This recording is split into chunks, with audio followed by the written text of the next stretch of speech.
Staying home too long doesn't protect you, it always shrinks you.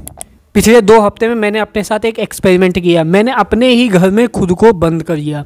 मैंने decide किया कि 15 से 20 दिन मैं घर से बिल्कुल नहीं निकलूँगा। मतलब कि बहुत छोटे मोटे कामों के लिए बाहर जाऊँगा, लेकिन बहुत ज़्यादा बाहर नहीं निकलूँगा। अपने आप को अपने ही घर में बंद रखूँगा और फिर देखूँगा कि मेरी मेंटल हेल्थ, मेरी फिजिकल हेल्थ और मेरे मोटिवेशन पे कितना इम्पैक्ट पड़ता है, कितना नहीं पड़ता है। स्टार्टिंग में जब मेरी कॉलेज लाइफ कहीं ना कहीं ख़त्म हो गई थी तो मैंने खुद को अपने घर में ही बंद किया। मैंने सोचा कि मैं अब अपने घर में रहकर खुद को प्रोडक्टिव बनाऊंगा, खुद को काफ़ी ज़्यादा फिजिकली स्ट्रॉन्ग बनाऊंगा और अपने आप को मेंटली भी स्ट्रॉन्ग बनाऊंगा।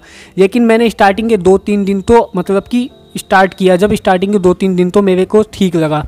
स्टार्टिंग के 2-3 दिन मेरा जो प्रोडक्टिविटी लेवल था, मेरा मोटिवेशन था, वो ठीक था।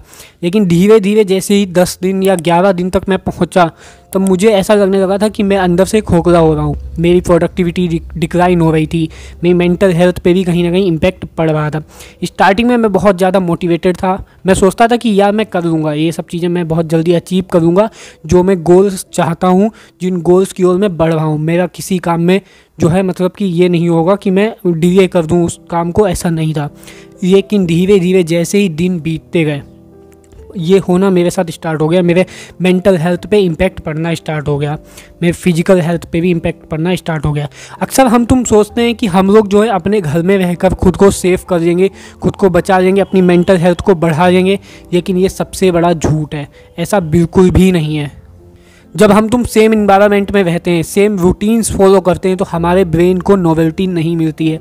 एक्चुअली हमारा ब्रेन जो होता है ना, वो डिफरेंट फेजेस पसंद करता है। उसे पसंद होता है कि एक आज नया फेज़, कल का दूसरा नया फेज़, मतलब कि तरह तरह के फेजेस उसे पसंद होता है। उसे हल्का सा प्रेशर पसंद होता है, ना कि सेम रूटीन, सेम वही चीज़, बिल्कुल सुबह उठ रहे वही काम वही चीज़ें। इससे हमारे ब्रेन का जो डोपामीन लेवल है वो भी बेकार हो जाता है, गिर जाता है। इसी वजह से हम लोग कहीं ना कहीं एंजाइटी और डिप्रेशन की ओर बढ़ते हैं। अक्सर आपने देखा होगा कि जो लोग लॉकडाउन में ज़्यादातर अपने घर पे ही रहे हैं, लॉकडाउन के बाद वो मोस्टली या तो एंजाइटी के शिकार हुए हैं या तो वो बहुत ज़्यादा इंट्रोवर्ट हो गए हैं। वो किसी से बोलना अब नहीं पसंद करते क्योंकि वो मोस्टली अकेले ही रहे हैं, वो एक ही रूटीन को फॉलो करते रहे। इसी वजह से वो इंट्रोवर्ट भी हो गए और उनको एंजाइटी ने भी घेर लिया।